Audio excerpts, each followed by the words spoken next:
Beverly Daniel Tatum, in her book chapter, The Complexity of Identity, Who Am I?, makes the argument that everything around us shapes who we become and what we believe about others and about ourselves.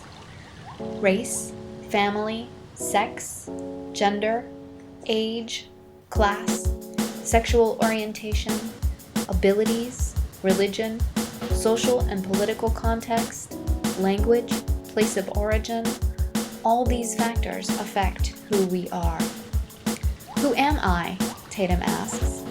The answer depends in large part on who the world around me says I am.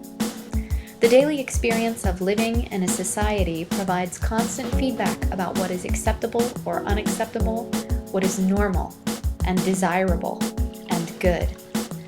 Tatum's informal research work with her own students, in which she asks them to complete the statement, I am, with as many descriptors as possible in 60 seconds, has revealed that students in advantaged social groups rarely list the qualities of their advantage. For example, a female student may fill in the blank with her gender, but a male student is less likely to do so. Tatum explains this as being a function of social structure. We take what is considered the norm by the prevalent culture to be unspoken. It is taken for granted by the person, and it is taken for granted by them because it is taken for granted by the dominant culture. Their inner experience and outer circumstance are in harmony with one another, and the image reflected by others is similar to the image within. In the absence of dissonance, this dimension of their identity escapes conscious attention. This makes the dominant the norm and the dissonant the other. We are all othered in some way. According to Tatum, most of us will find that we are both dominant and targeted at the same time.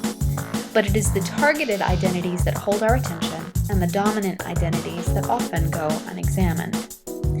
Being othered frequently becomes an obstacle for individuals when there is no productive way to challenge a culture's assumptions about less advantaged social groups. Strategies for dealing with cultural assumptions are often unproductive or result in further damage to othered individuals. Adolescents are particularly susceptible to cultural biases because they are in essential stages of identity formation.